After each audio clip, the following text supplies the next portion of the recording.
This is Real Estate Rookie episode 396. Are you unsure how to structure a private or hard money deal? Today, we'll get into what is working using other people's money, OPM. My name is Ashley Kerr, and I am here with Tony J. Robinson. And welcome to the Real Estate Rookie Podcast, where every week, 3 times a week, we bring you the inspiration, motivation, and stories you need to hear to kickstart your investing journey. And today's guest is buying properties all cash, building his portfolio using other people's money, the holy grail of real estate investing. He's making flips more affordable for his area to ensure they actually sell on the back end. And we'll learn how consistency is key to staying actionable. And we will hear how he's doing this himself. So Darnell, welcome to the Real Estate Rookie Podcast. What's going on? I'm so hyped to be here for you guys. First off, I want to give you guys your flowers. I started off watching Bigger Pockets maybe 3 or 4 years ago. And I honestly pivoted from watching the actual show to watching the Rookie Podcast when you guys launched this right after COVID. And you guys have extremely helped me just propel my business. So shout out to you too. And I appreciate you guys having me. Well, we are so excited to have you here. You know, full circle moment. You start out listening to the podcast and now you are here to share your experience and to help others get started. So Darnell, how did you even get started in real estate investing? Was it family or what kind of happened in your life that brought you to that starting point? Yeah, for me, real estate investing was like a foreign language of sorts. I had no idea what it even was. I thought you had to be a millionaire to buy properties and invest in houses and, you know, just live and pay a mortgage. It was probably my last year playing ball up in Canada. I was with the Hamilton Tiger Cats and one of my buddies had told me to read Rich Dad Poor Dad. So pretty cliche story, right? I read the audiobook. I had the book on my phone and I was listening to it and it dawned on me like, look, I can make money outside of playing football. That was one reality that I didn't really understand because I was so focused on playing ball. But reading Rich Dad Poor Dad taught me how to make money leveraging your time, right? How to make money leveraging other money, right? And just rinse and repeating that whole process. So for me, real estate investing was the pivotal moment after reading that book. And I shortly realized that you can buy properties using OPM, other people's money, by getting into a few different masterminds with Amy Majuri. And I joined Matt Fairclough's mastermind as well. So there's been a whole bunch of just small intricacies that have played a part into me getting my first deal. But that's kind of how I got my start. Rich Dad Poor Dad. And were there any pivotal books or podcasts, or what were some of the resources? You had mentioned masterminds.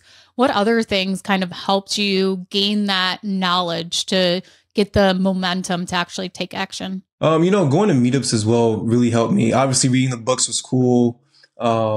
Watching a lot of YouTube videos and content and things of that nature. But I think when you actually put the rubber to the road and you get around other like-minded people, getting to meetup events and seeing how they're growing their portfolios, and you ask the questions live in person, and just hearing from a whole bunch of different talks and hosts that are at these meetup events, that really is what kind of propelled me. But also being involved on the Bigger Pockets community on the forums page, that was huge and pivotal as well. That same last year that I was playing ball in Canada, I made a dummy Bigger Pockets profile. I had no photo on it. It was just really just my name.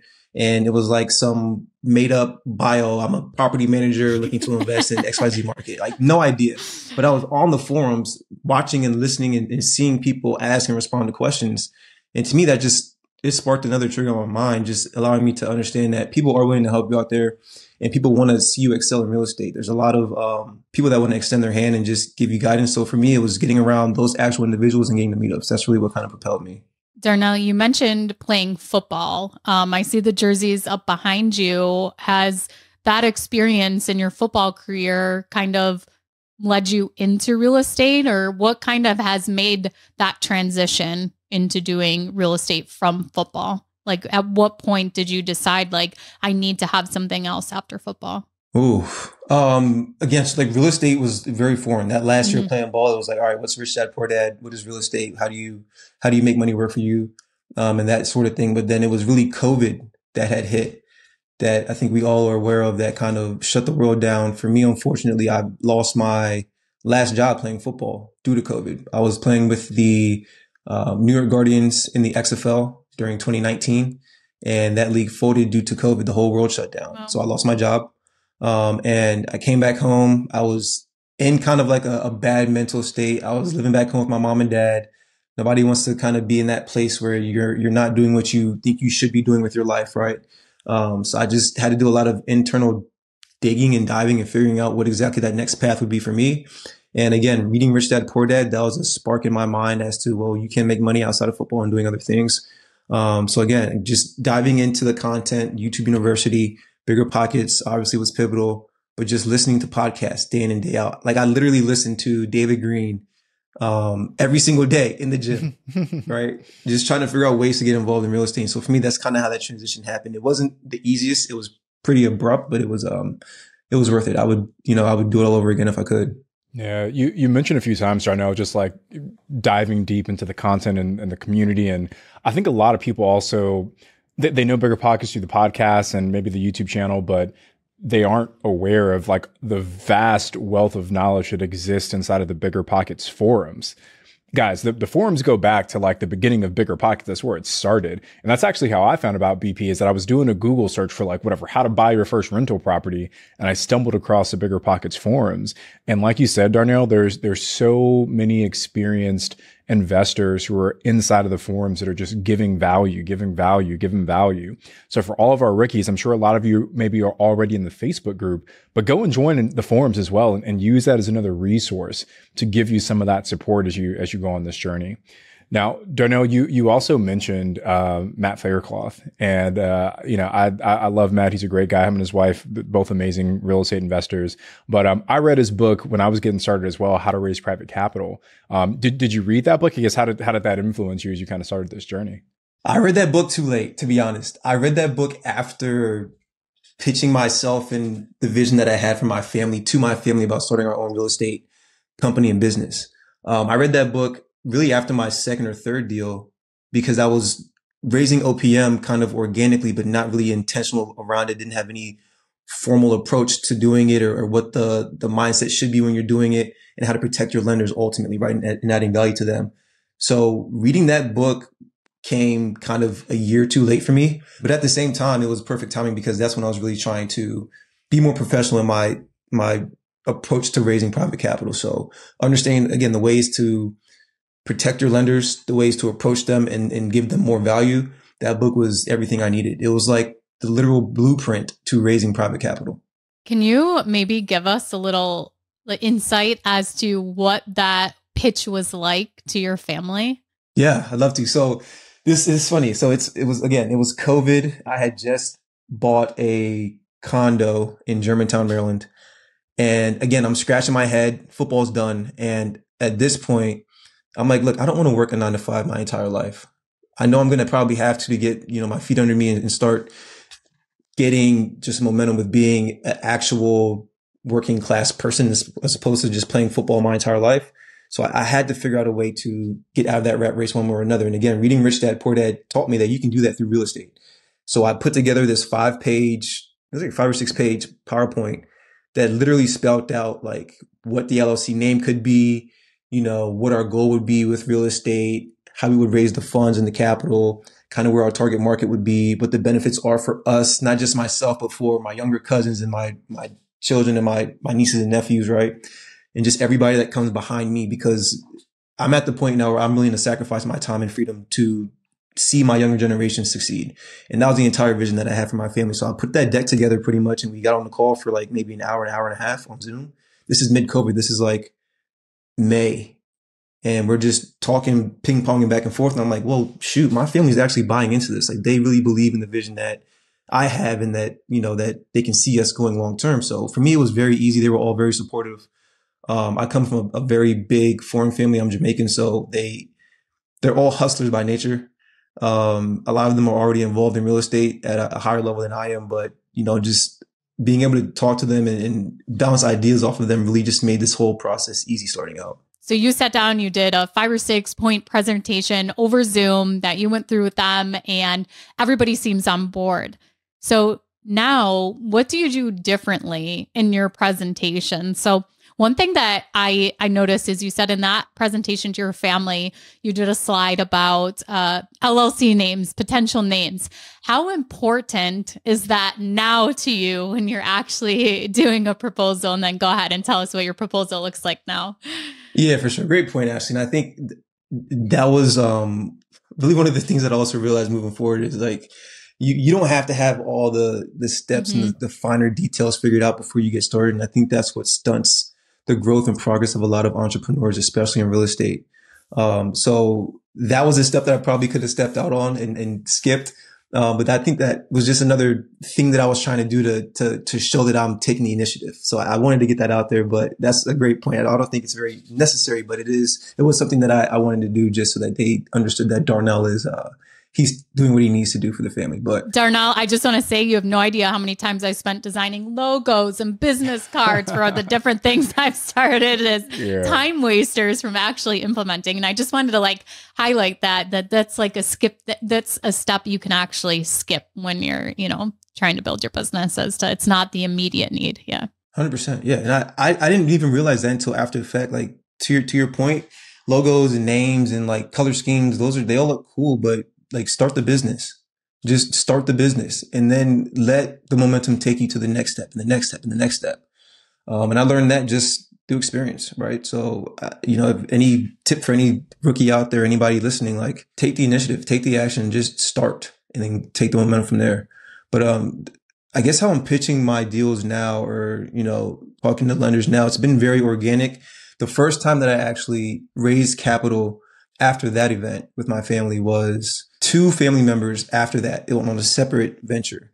And the way it was I had a formal deck. So in the meantime of me getting fired from football and getting cut my last year from that league folding to maybe like the start of 2020 or the end of 2021, at this point, I'm understanding I can raise capital from my family. So how can I do it with other people? Right. So I used that deck on 2 of my family members, but then also on another friend of mine, I guess you can call them, that we've just been talking about real estate, ping pong ideas back and forth. So it was 3 lenders that I brought in on my next deal after that. So the pitch was from Amy. It was a deck that literally had my face on the front page, what my career was like, who I was as a person, kind of selling yourself to the private lender themselves initially. They want to be able to trust me as a person with their capital and to build this business. The next few slides detailed out what the fix and flip was or what the BRRRR strategy was or what the buy and hold was going to be. And it broke it down slide by slide as to how we're going to raise the capital, how we're going to actually go ahead and flip or renovate the property, make it get up to standards, but then how we're going to get you your money back, most importantly. That next slide broke down the details as to what the difference between investing in real estate does for you and what the difference in investing in, stocks, bonds, mutual funds, and other commodities does for you.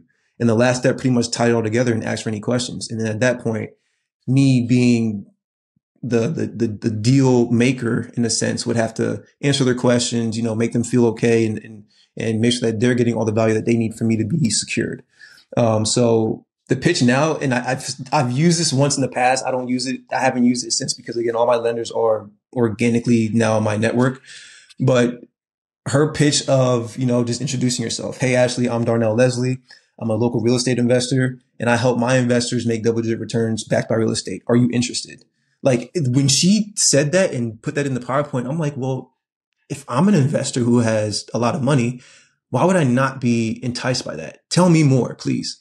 And now if you have a slam dunk deal, obviously I'm going to give you money if I want to make some money, right? So putting kind of all the pieces together from Amy and reading, Matt Fairclough's book, that really just propelled me and put me on a different level of being more professional with how I'm presenting myself to my private lenders so that they can feel more comfortable that I can provide value to them, right? So that was kind of how that all went. Darnell, I love that framework, and a couple follow-up questions here. So you put together the deck. Are you just like emailing it over to them and letting them read through it as they want? Or are you saying, if I'm trying to pitch Ashley, I'm saying, hey, Ash, I want to walk you through this deal. Let's hop on a Zoom call, and you're walking them through the presentation on the actual Zoom call together. What's been your strategy when you were using that deck? That was it, Tony. That was spot on. So the 3 lenders that I had on my next deal, each got on a separate Zoom call. Obviously, I'm not going to disclose your identity, so I don't want you to all see, oh, well, we're all lending money to so-and-so. No, this is a private matter, professional, right? You're doing business with me and my company, and I'm trying to provide value to you and your family. So we got on a one-on-one Zoom call. It was maybe like 35 minutes, 45 minutes each. The deck was fairly simple, but really straight to the point. All these individuals knew me as a person already, so the selling piece really wasn't selling. It was just me reiterating, look, this is who you're dealing with. This is who Darnell is. This is what, kind of person that I am from the personal side, but what I'm getting to on the investing side and professional side. Right. And so all of those calls went very smoothly. I want to say most of them didn't last like longer than I expected it to again, because they had no questions. They were like, look, Darnell, like, we love you. We know you. We like this deal. Yeah. Like, what are the next steps? How can we help you? Right. And so I was just, again, I'm blessed to come from a family and a network of people that really understand who I am as a person. So that's kind of how that went. So Darnell, were all of these people then family members, or was it anyone else that you had kind of like met through networking or events? Two were family. One was, again, another close friend or like a mutual connection that I know from playing football. Gotcha. And so I guess just last question on the actual pitch piece. How did you initially present the idea to them? Like, were these the same family members that were in that first deal with you, or was this someone else, you know, a newer family member, and you said, hey, I've got something for you. Let's hop on a call. Like, how did you actually get them to the point of getting on that Zoom call with you? Yeah. So I have, again, mom, dad side, right? The business is through my mom's side of the family. There's like 9 of them. My mom's one of 10. So the 9 aunts, uncles, and relatives, there's like, our LLC has maybe like 8 or 9 different people in it.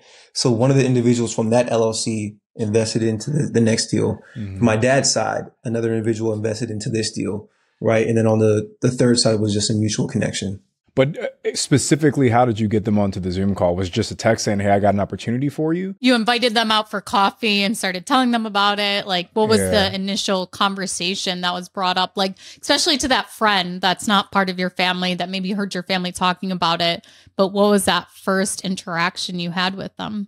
So these are all people that I've talked about real estate with in the past, right? Like after reading Rich Dad Poor Dad in Canada, you know, I'm coming home and I'm pitching ideas. Obviously, I don't know what anybody in my family makes per number, or what any of my friends or network makes per number.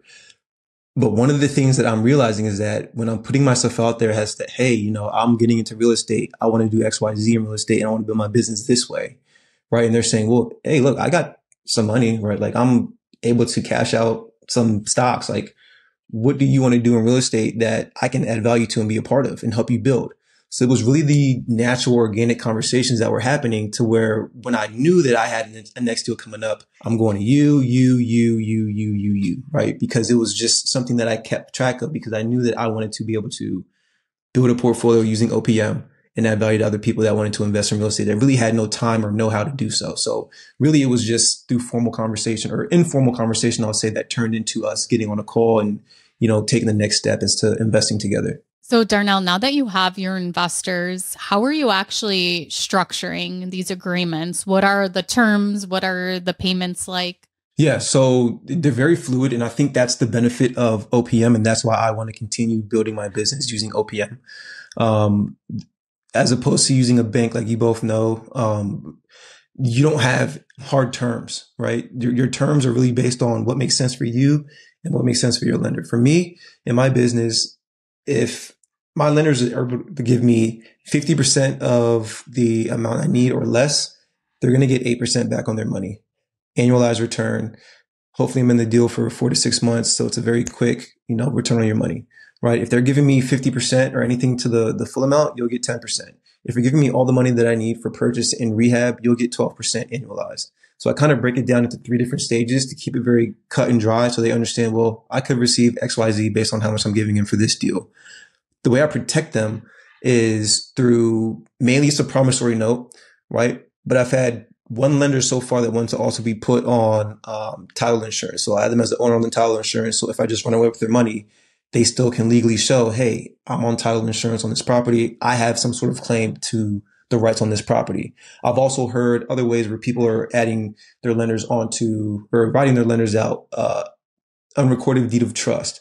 I've never gone that route. None of my lenders have ever asked for it. But if they did, I'd be open to doing it, because I understand how that process could go with title. I understand it's another layer of security. And I know that it's, for me, my lenders that I'm working with consistently, they already know I'm not going to run away, right? Again, it comes down to them trusting you as the person and trusting your business model and trusting how you operate, you know, with them, and being communicative and just not trying to be shady with what you're doing. Right. So I think it all comes back down to trust, but there's a few ways that I can protect them. But the main way is always through a promissory note. Yeah. I'm curious how you set it up as well, but I know that's how I do all of my private money transactions, where I give them both the deed of trust is what it's called in California, but whatever your mortgage security document is, but it's a deed of trust that gets filed with the county, shows that my private money lenders have a lien against that for their note amount. And I also give them the promissory note. So I give them both documents every time I do a transaction. It's a little bit more hoops, but for me, I just feel like it does make us come across a little bit more professional when they can see that the paperwork's there and everything's tied in. And if Tony did run away in the middle of the night, they do have some form of recourse. For any deals that you've done, Ash, how did you kind of structure from a paperwork side of things? Yeah, I've only ever used the same several money lenders, and it's just been a promissory note. And I think that kind of goes back to Darnell's point. Like, he started out with family friends, people that knew him, that, the same with me as people I've known for a while, that they know where I live. They know where they can come after me if something happens with their property. But I'm doing a new private money loan with somebody I've never done it before that lives out of state. We know each other, but he does a lot of private money loans. And this time we will be doing a deed of trust for the property. So it'll be my first time actually having to do that. And Darnell, I don't know if we asked, but are you using the private money to fund flips or like burrs? What exactly are you using the private money for? All exit strategies. Yeah. I've only wholesaled one deal, but I'm using private money right now to get into the property. So if I can purchase a property all cash, I will do that using OPM just because of where the hard money fees are right now. But if I can use that money to also rehab the property, depending on if it's a cosmetic flip and it'll take maybe fewer 30 grand, right? As opposed to being a full gut needing another 120,000. So just depending on where it is, that's how I'll kind of use the OPM. And what market? I'm in the DMV market, DC, Maryland, Virginia. Darnell, once you have your private money lender, what's kind of the process? Is it, okay, you'll get your money back at the 12 months. I'll talk to you then. What's kind of the length of your agreement, and how does it actually pan out? Are you making interest payments along the way? Are they getting a lump sum at the end? Yeah, great question. So for me, again, going back to the whole trust thing of everything we've been saying, right? I'm very transparent when it comes to my lenders. I understand that this is a big investment. If you're giving me $150,000 for something, you want to hear progress reports on this property, right? There's people out there that I'm sure will just take your money, run, and not talk to you until the deal's done. No. Outside of seeing my social media and seeing what I post on a daily basis, I'm going to shoot you a text at least once a month, give you photo updates personalized so you can understand this is where your money is going. This is what it's getting paid toward, and this is the progress report that we're making on that deal, right? So I'm very transparent in that factor. When it comes to actually paying the lenders back their money, again, I've been in a flip the longest for 9 months out in DC, a headache. But on close date, you get wired that money the same day. I'm not holding your money for a year. I'm not trying to use that money on another quick deal. No, when this property is done, I need your okay and understanding that this promissory note is now null and void, and we're moving on to the next deal. And if you want to keep your principal capital with me and I pay you out your interest, that's even awesome, because now I have more money to sit with that I can use for an EMD, that I can use for proof of funds, right? That I can use to get us the next deal moving forward, as opposed to being kind of shysty and not letting you know exactly where we are in the process, just so I can hold on to your money for another 3 or 4 months. So it's all transparency for me. And it's interesting you run it that way, because I almost do it the opposite, not in an effort to like conceal information, but just like, hey, you're trusting me with this process, so trust me. And, like me and my private money lenders even joke, like when they wire funds in for a deal, we're like, okay, cool, I'll talk to you in, 4 months, when the wire comes back. So I guess it depends on your relationship with the private money lender. I want to know, Darnell, how has your ability to raise OPM impacted your investing so far? Oh man, it's skyrocketed in the sense of just giving me more confidence, but just also like a ease of mind as well, right? We all have LLCs, right, in businesses. Not that you need one to necessarily get every sort of bank loan. You can go no doc and DSCR, but when you're dealing with hard money companies, it's a lot because they ask for so much documentation. They don't drag their feet, but you're kind of going on their time of how things are getting done. Right. And you have to meet all the requirements to make sure that they can actually fund the deal that you want them to fund. Right. If your credit score is shot, you're probably not going to get as much guaranteed on this loan as you want to. Right. If you don't have the necessary proof of funds, or you can't, close on XYZ date, you're probably not going to get the money that you want. So there's a lot of rules and restrictions that go into dealing with hard money companies. And if you need that route, that's a great route. That's how I kind of started off. But for me, private capital has allowed me to think less about the whole formal process of securing a deal. Whereas, if you can just open your phone and look in your business bank account and see what you need to close on the property, then you just coordinate with closing and title yourself and you handle it that way. Right. So it's allowed me to kind of just take a step back and be more, level headed in the situation, just be more calm, but also, using private capital, I'm paying less in fees.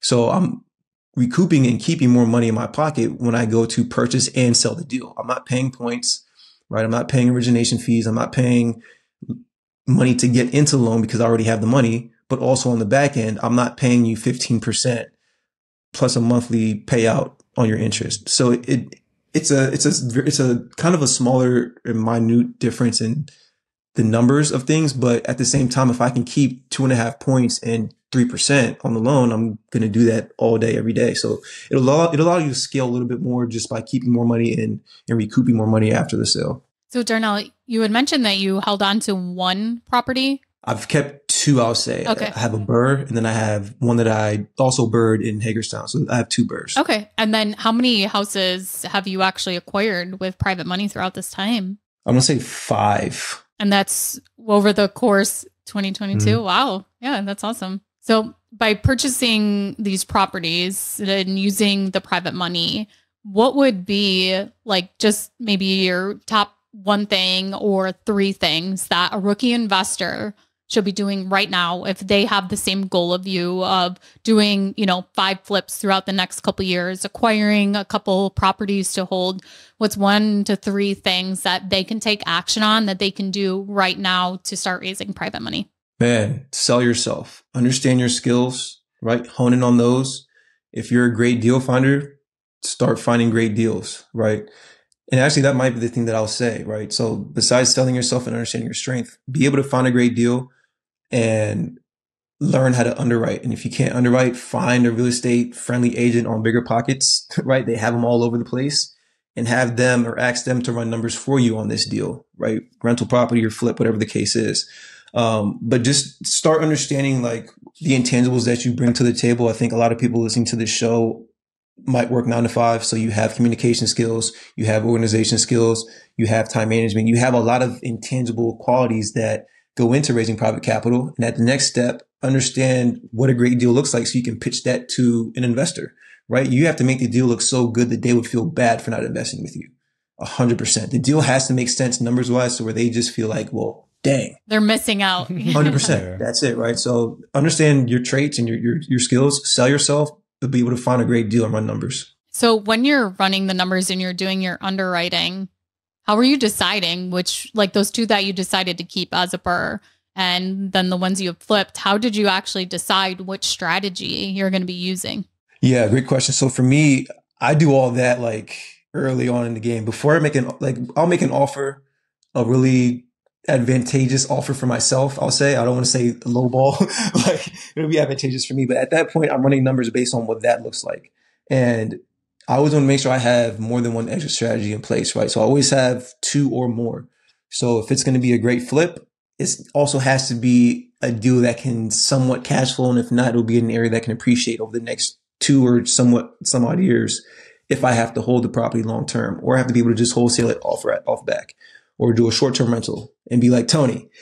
But so for me, it's really just understanding the multiple exit strategies and being able to be an agent with Long and Foster. That's allowed me to do a lot of the digging on the back end that people don't have access to.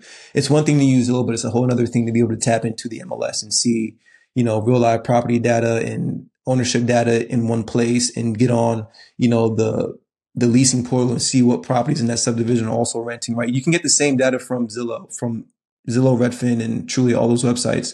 But I think being able to be an agent and see that data before it actually comes live on market from other comps, I think that's another advantage. But, for me, that's kind of how I'm doing it. I'm looking at the numbers early on and just trying to figure out if it's a burr, can I refi out all my money plus my private lender's money and pay them back? Maybe I don't keep any money for myself, but I have the property long term, right? That's payout for me, and that's enough for me.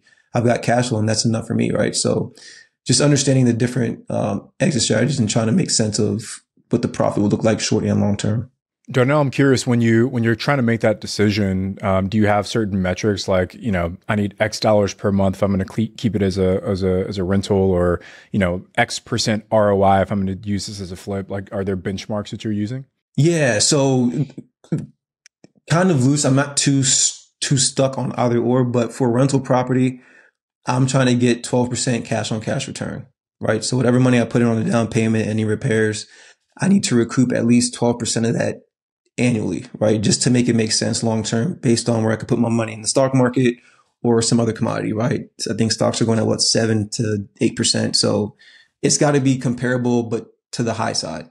For a flip, I'm looking to get at least 30% return on investment. So all the money that I'm putting into that deal based on what it'll, sell at, I need to be able to make at least 30% of my money to make that deal make sense for my time. Right. And I can go either way on the deal, just depending on how I see the market fluctuating and where I see rates going and where I see buyer activity at. But for me, those are kind of the two metrics, 30% on the flip and then 12% on a long-term rental. One follow-up question to that, Darnell, do you feel that given where interest rates are today and, on a rental property, maybe you're between high sixes, low sevens today, maybe a little bit higher depending on what kind of debt you're using. Do you feel at these somewhat more elevated rates, are you still finding deals that will allow you to get like a 12% kind of double-digit return on a long-term rental? It's hard. The one I closed as a BRRRR in Hagerstown, maybe like 4 or 5 months ago, that one is, I think, 9 or 8%. Okay. But the reason that I took that deal was because it was a fix and flip cosmetic job, bought it for 130, put 30K into it. It appraised for like 235. So I was able to take out all my capital plus the investor's interest and still be at where the market rent was.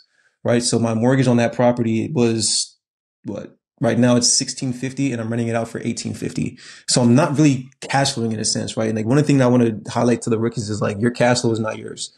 So that $200 bump that I'm getting in monthly income from that property, that's staying in the property. Like that's rainy day money. So for me, I'm able to kind of find deals that maybe aren't panning out to be that full 12%, but you can definitely find them depending on how steep you buy or how low you buy and how much the rehab is for sure. So you hit on something, Darnell, that kind of leads me into my next question about like, depends on how you find them. So what strategies are you using to find these deals? Are you going on market? Do you have a wholesaler that you're working with? Are you going direct to seller? What strategies have you used that have worked well for you so far? I'm going all of them. I'm not picky, right? Whatever can bring me the best deal possible that makes sense for me, my lenders, that's what I'm going with. I've used wholesalers twice. I've used an agent on my last flip in Frederick. I use word of mouth on the BRRRR that I'm living in now. Like, whenever the deal can make sense numbers wise, that's the deal that I'm going to underwrite the hardest. And that's what I'm going to take. Right. I think a lot of people, they shy against going to wholesalers because, I don't want somebody to get an additional $20,000 off of me. That's crazy. I can find my own deal. It might be, but if you can all win in the end of the day, like who cares if they make 20K on your deal, right? You win, your investors win. They win. It's what real estate's about. It's a people business. So if they can do their job and make 20,000, thank you, sir. Thank you, ma'am. You gave me a great deal for 20K. I appreciate you. So I'm really not opposed to either, but I'm getting deals through every single way. Darnell, how are you handling that deal flow? As in you're getting stuff from agents, maybe you're even spending your own time on Zillow. You're getting stuff from wholesalers. How, if you get an email, here's a property, are you stopping everything and analyzing it? Or do you have some kind of system or process to kind of handle that deal flow as different people send you deals that they're seeing? Yeah, for me, it's very slow paced. So every time I've had an active project like under Rehab, I'm not looking at any new deals, only because I'm the type of person where I don't want to spread myself too thin. And I am, in a sense, a one-man operation from my business entity standpoint. I don't have VAs. I don't have a staff working with me, right? It's really just me doing the in and out daily numbers on these deals and management. So as deals come in, they kind of sit in my inbox. And if I have like a downtime, I'll kind of click through really quick and look at the spreads and see, oh, that looks cool. Let me see what that's like. But I'm probably not going to end up buying like 3 and 4 deals at a time right now, just because one, my capital wouldn't stretch that far with my lenders, but also I'm not at the point to where I'm scaling my business to outsource roles to where somebody can be a PM at this job, somebody can be a PM at this job, somebody can run numbers on these 2 jobs, right? So me being a one-man team right now is really allowing me to kind of just be slower in the process, but I am looking at deals pretty much daily, if that answers your question. And you know what, Darnell? That's actually a superpower, to have the patience to do that. I mean, that is actually really hard to do, is to do one at a time and not feel like you should be doing more because everybody else is doing more. Or just getting excited. I have the adrenaline rush now. I need to find another deal. Like, that takes really, really strategic patience. And that is a superpower, to know that this is what's working for you and being able to maintain that and go with that. So, yeah, that's definitely a superpower I want to highlight for you. I had to kind of tell myself to do that and like sit down a little bit. I was finding myself like getting this frenzy and FOMO of like deal, squirrel. And like, it's unhealthy for you, because if you're not at that position to actively attain those deals and operate them at a successful rate, then you're going to put yourself in a bad position. So I had to really tell myself, like, Darnell, you've got a deal going on right now. Focus on this. Give this deal your entire attention. When this is done, a next deal will come to you. You have to understand it and believe that there's millions of properties for sale every day. So I don't want to be in a chase for properties, because I think that's when you can get in a lot of trouble, is when you start chasing, the money and the accolades and whatever comes with it. So spot on. And just like having the time to focus on that one deal, you're probably making a better profit on it because you are being diligent in that focus on that one property instead of spreading yourself too thin. We've had guests on the podcast that say, you know what, we're not buying more properties right now. We're stabilizing the ones we have, especially short-term rentals, as we're adding a pool, adding a sauna, a hot tub, all these different things to just add more revenue to the property they already have, and like focusing on that and the operations of it. And I think that's such a hard thing to do, especially with social media, and you see everybody's buying, and all these things going on, the shiny object syndrome. But that is a real superpower, having that patience to really focus on one thing and what you're doing. And I'm sure there's times during the rehab where it's kind of like almost stagnant and boring a little bit, as to like, okay, I could have time to actually look at another deal. But yeah, Ash, you bring up a really good point, and honestly makes me think of like some of the investors that I look up to, or entrepreneurs that I look up to, who have told me that at certain points they had to scale back their business because they realized they had scaled so big that even though the revenue was more, the actual money in their pocket at the end of the day was less, because they had so much infrastructure to support this business that they built, right? So it's like, I feel like when you can scale a little bit more slowly and really only add in people as you actually need them, then it becomes easier to make sure that not only you're protecting the top line, but the bottom line as well, right? But Darnell, something you mentioned earlier that I just want to circle back to really quickly was that I think you said you picked up one of these properties for like $130,000 or something like that, right? So I guess what price points are you targeting? What does your underwriting process look like? Like, how are you identifying what's a good deal and what's not a good deal? Yeah, so price points are really open in the DMV market in DC, right? For an example, a 3-bed, 2-bath row home in DC could go for $500,000. But a 3-bed, 2-bath single family house up North Maryland can go for $136,000, right? So it's a vast difference in a matter of an hour and a half drive going up 270 highway. And so for me, again, it comes down to the numbers. If I can understand that I can get a really steep deal in DC, but still be able to cash flow very strongly on that 12% mark, or get a good 30% on a flip, I'm going to take it in DC and I'm going to try to raise more private capital and maybe bring in some hard money, because I know that's still a great deal overall. Whereas in Hagerstown or Frederick, I can purchase these properties all cash because I have that amount of money in a business bank account that I can use. So it really depends on the market between DC, Maryland, Virginia, even, up in Baltimore can kind of be cheaper side depending on where you are. So it depends on what part of the DMV I'm in that my underwriting would change. That my price points would change, but the underwriting is pretty much stagnant across the board, right? So fix and flip. Again, I'm looking at purchase price, looking at rehab costs, looking at paying commissions up front, adding all those factors in. And then on the resale, what's the estimated ARV? What's the estimated commissions and taxes? And then looking at the net profit there. And on the rental, it's the same exact thing, right? What's the monthly mortgage going to be at? Maybe, worst case, half a point higher on a mortgage, right? What are the repairs needed? What are the possible CapExes, right? And building that in and trying to backtrack to figure out what my net monthly income would be on that property as well. So it really just depends on where I'm at in the market, but there's such a vast difference, Tony. I think that's one of the bigger challenges too, Darnell, of going into some of these bigger cities where it's like you have these massive swings in prices, right? It's like kind of where I'm at in SoCal, like you're not going to see a $500,000 property and $100,000 property anywhere near each other, right? So we know that we're kind of playing within the same box, but some of these other markets, there are those big swings. And I think that's where maybe some of the rookie investors who are trying to go out of state, they can kind of maybe miss the mark sometimes because they go into some of these markets and like, man, I can pick up a house for $100,000. But if you don't know that area, you could end up buying in maybe a place that's not really supportive of your investment goals. Ash, I don't know, do you see swings like that in purchase prices where you're at? Or is it all pretty consistent? It's all pretty consistent. I would say like as far as like swing, maybe like, it's such on a smaller scale. Like you're not gonna, in the country, you'll see, $1 million house and then $100,000 house just because it's in the rural area where, people have land and they either have a small house, they have a medium-sized house, they have a big house. But when you get into the city, the price is pretty consistent per neighborhood. I would say that even if you know the different streets you want to be in and stuff that, there is a little bit of difference, but not huge and drastic like that at all. But I do want to ask Darnell about your rehabs. When you're going and looking at a project, are you doing like full gut rehabs, cosmetic? What's your ideal type of rehab? I like the worst of the worst houses.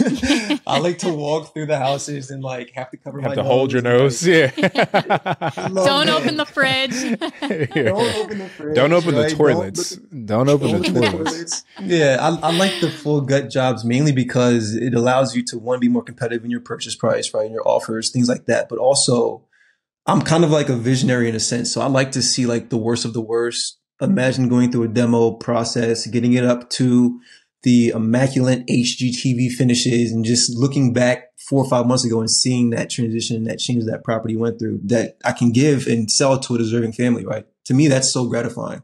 I'm not going to turn my shoulder on a cosmetic job if it'll make me in my business some money, obviously, but I like the projects that are the worst of the worst.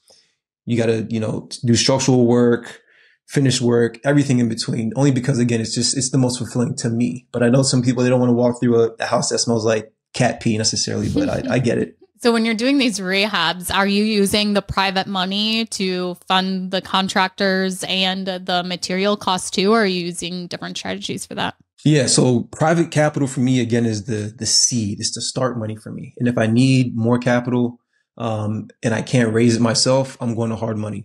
But initially the private capital would be like my down payment, closing costs, holding costs, and anything I can use on the back end for the rehab, I'll use private capital. I'll use the hard money to actually purchase the property with the remaining 85 to 80%, right? And if I need more money for the rehab, I'll use hard money. But ideally, it's going to be strictly just for purchasing is the hard money. And then if I can use private to get into the deal and rehab, I'll use private because usually those are your costs that will fluctuate the most. And so now what I'm actually doing is I'm focused on building business credit. So one of the things that I've done after my last flip was I opened up a Home Depot credit card and I opened up a Floor & Decor credit card. Why? Because that's where I'm going to get most of my materials moving forward. So I have a credit line with Home Depot now that's allowing me on the flip that I have in Frederick to go to Home Depot and buy up to, I think it's like $23,000 worth of material on a credit card that I'm paying 0% interest for 12 years. That's OPM in a different stance, but it's corporate OPM if you think about it, right? But I'm still paying 0% on that money. And then within 12 months, I'll be well out of that flip. So I'll pay that card off in full, right? It's not going to crush my credit score because it's tied to my business, but I'm also going to be replenishing that card fully. So if it does hurt my credit at any point, it'll be rebounded at a later date. So it's understanding, right, like how to collateralize and find different ways of purchasing, collateralizing and rehabbing a property. So I'm using OPM to get into the deal strong, using hard money to purchase the remainder of the deal, using, again, OPM to rehab the deal, and then using business line of credit to also help me purchase materials and finishes that I need also. So it's kind of, it's a mix of all. It's kind of some sort of arbitrage, I'll say. Yeah, Darnell, mine and Tony's eyes got real big because you said 12 years instead of 12 months. I know. It is 12 months. Okay. It's 12 months. Yeah. Okay. I was going to say, ours got real big. And then you said again, I paid off in 12 months and my rehabs are done. But Yeah, I've done that too, is open up the 0% interest credit card for rehab. And I just give it to my contractor and, we load it up. And then when we refinance the property, the credit card is paid off just like any other debt on the property. And, having that safety net of making sure that credit card payment doesn't, start accruing interest, that you're getting one that's 12 months or 18 months so that you have enough time to make sure you pay it off. And I just like to give a disclaimer. If you are not good with credit cards, or you have a lot of other credit card debt, probably don't do this strategy. And honestly, probably you won't get approved anyways for a 0% interest credit card if you do have bad credit and don't have a good history with credit card. But just a full disclaimer there, make sure you can be responsible and you're not stuck with $20,000 in material costs and 25% interest you end up having to pay on it because you can't pay it off. I think one more thing I would add to that, Ashley, is you get approved for that sort of financing the same way you would for a personal credit card. So the banks do try to do their best to protect themselves and protect you as the lender and the borrower, sorry. So again, if you can't afford that type of, stress, definitely don't do it. But there's a lot of benefits that come to it because once you pay those cards off in full, your next strategy should be, hey, I'm going to hit the bank up again. Excuse me, Mr. Banker, Mrs. Banker, can I get an increase on my line of credit? So the next flip, I have $50,000 worth of line of credit that I can use for the rehab moving forward. So it's just a way to just be strategic, but you hit it spot on. Be responsible with it. Last question I'll ask for you, Darnell, before we wrap things up is, I'm just curious, are there any safeguards that you're using when you're using the hard money while doing the rehabs? Like, have you found anything that works kind of well for you navigating that relationship? Yeah, for sure. So I actually found my current hard money lender that I'm using through social media, right? Like he found me by me posting videos about my previous flips. He's like, yo, like I'm a lender, like let's touch base. Let's get on the call. Let's figure out how we can help you. And I was like, let's do it. So me posting on social media allowed me to find this current lender, but I think continually going back to him as my lender is going to help me grow my business because it's all relationships. So he's going to see that I have a slam dunk deal that'll make his company money. I'm going to see that he trusts me as a borrower and I can, close on a deal that actually makes sense and make myself some money. So when I continually go back to him and replenish those lines of credit and that loan, it'll just make the relationship stronger because we each trust each other. We know that we can both do our job to the highest extent. So going back to the same lender over and over and using that relationship is going to be key for me and really anybody that uses bank financing moving forward. So one of the ways that hard money kind of protects you is that they require you to give them an itemized scope of work, right? They're in it for you to win as the investor, but they're ultimately in it for them so they can make their money back for their company, right? Like if your deal doesn't make sense, they're not going to invest with you, which is why they're making sure that they have their systems in place to make sure that they can ultimately win as well. So with all the hard money companies that I've worked with in the past, they've asked for the itemized scope of work, right? They've asked to see the bid from the actual contractor doing the work. So the itemized scope of work is going to literally tell you and spell out, all right, demo is going to cost $5,000, reframing and finishing off a bathroom is going to cost $7,000, right? Laying new LVP flooring throughout is going to cost $3,000. So they want to see those type of concrete numbers so that they know exactly where their money is going and to make sure that they do actually make sense. And you're not telling them some fluff that they've been through and see that a kitchen remodel is going to cost you $1,000, right? They're going to automatically raise their red flag and start asking more questions. So the hard money company is really there to protect you as a lender. And although it's a lot of documentation and talking back and forth and conversations, it's ultimately for your best interest as an investor. And so that's kind of how they protect themselves and you on the front end, but also throughout the deal, right? I've dealt with hard money companies that will require you to have a draw schedule, right? The draw schedule being how many times they're going to give you money to draw out of escrow for the rehab budget. So the two hard money companies that I used early on, they required a 4-draw schedule, meaning I would have to front the first initial payment, right? I want to say the first demo that I did was like $6,000. So I fronted the first $6,000. They wanted to see I had skin in the game. I was committed to the property. I was committed to the deal. So I fronted that $6,000. And as soon as they saw the demo was done, they brought an inspector out. They charged me a fee to bring the inspector out there to walk through the property and see that the demo was done.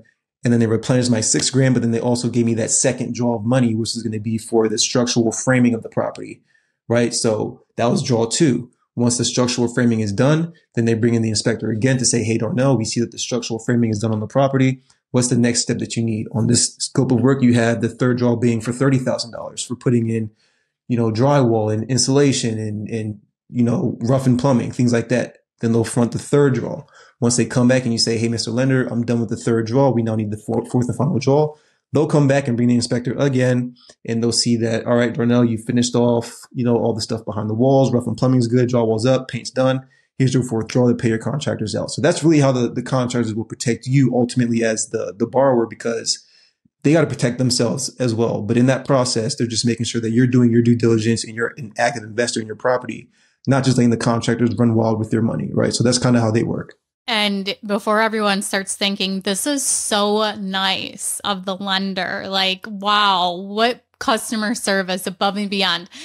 They are charging you for each of those site visits, just so you know, for all of the inspectors' work. But Darnell, thank you so much for joining us. This was a phenomenal episode on private money, a little bit of hard money. We really appreciate you taking the time to come on here and to share your experience. We're going to put your information into the show notes so people can learn more about you and reach out to you. I'm Ashley and he's Tony. Thank you guys so much for joining us on this week's Real Estate Rookie, and we'll see you on the next episode. Still